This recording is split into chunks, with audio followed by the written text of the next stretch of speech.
Assalamualaikum warahmatullahi wabarakatuh.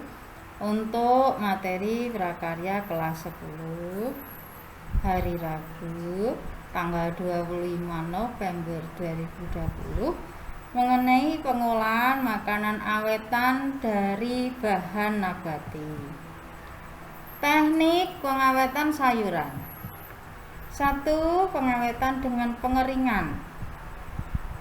Sayuran harus dijemur pada sinar matahari hingga kering.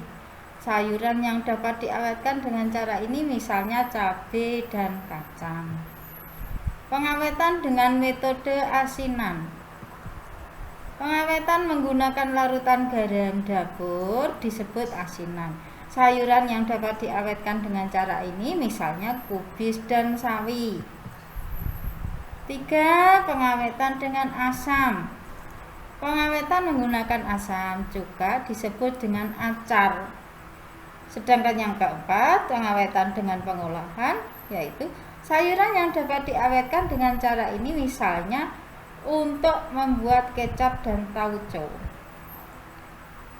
Teknik pengawetan makanan ini, terutama untuk sayuran, ya, harus benar-benar dipahami untuk pengolahannya. Teknik pengolahan dan pengawetan buah. Buah-buahan yang memiliki kekhasan tersendiri. Struktur dan anatomi buah dapat dibagi menjadi 3, yaitu sistem jaringan kulit, sistem dasar, dan sistem pembuluh. Penggolongan buah-buahan dapat dilakukan berdasarkan musim berbuah, iklim tempat tumbuh, dan pola respirasinya. Buah pisang. Buah pisang sangat prospektif sebagai bahan baku industri. Misalnya itu biasanya itu untuk bubur dan lain-lain. Bentuk-bentuk olahan buah pisang agar bisa awet antara lain tepung pisang, selai pisang, sari buah pisang, keripik pisang, selai pisang, buah pisang dalam sirup, dan dodol pisang.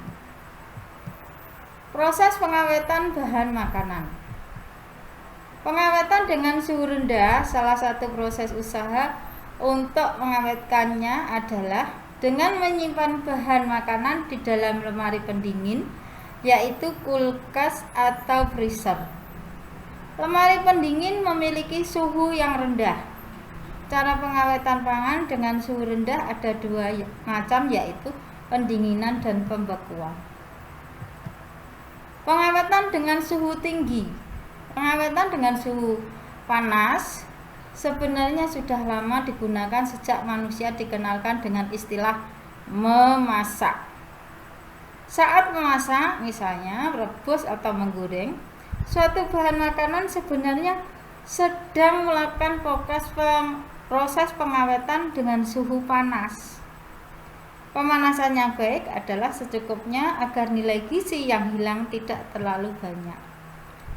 2 faktor yang harus diperhatikan dalam pengawetan dengan panas.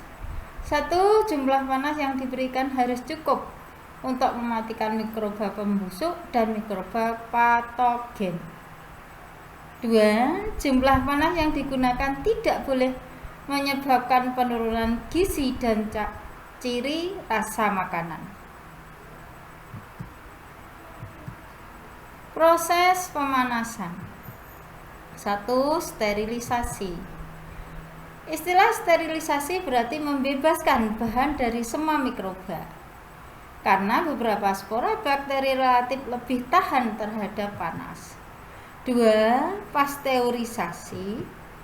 Pasteurisasi adalah suatu proses pemanasan yang relatif cukup rendah dengan tujuan untuk mengurangi populasi mikroorganisme pembusuk. Proses pemanasan lainnya misalnya balancing.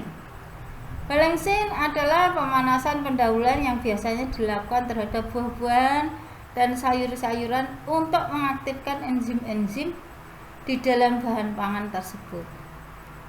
Sterilisasi produk secara sinambung Pada prinsipnya proses sterilisasi dapat dilakukan dengan berbagai kombinasi suhu dan waktu. Jika digunakan suhu yang lebih tinggi, waktu sterilisasi makin pendek. Proses pengisian dan pengemasan dengan cara ini disebut proses pengemasan aseptik. Cukup itu saja. Terima kasih. Semoga materi kali ini sangat bermanfaat bagi anak-anakku semua. Jangan lupa tetap jaga kesehatan dan tetap diajarkan untuk ibadahnya, biar selalu diberi keberkahan dalam hidup. Belajar yang rajin demi masa depan kalian semua. Yang utama jangan malas dalam segala hal. Untuk bahan ulangan pelajaran yang harus dipelajari itu adalah bab 3 dan bab 4. Jangan lupa apa yang saya kasihkan tadi benar-benar dipahami, dimengerti, serta benar-benar biar nantinya bisa dikembangkan di dalam masyarakat setelah kita nanti selesai dari SMA. Saya akhiri dulu. Wassalamualaikum warahmatullahi wabarakatuh.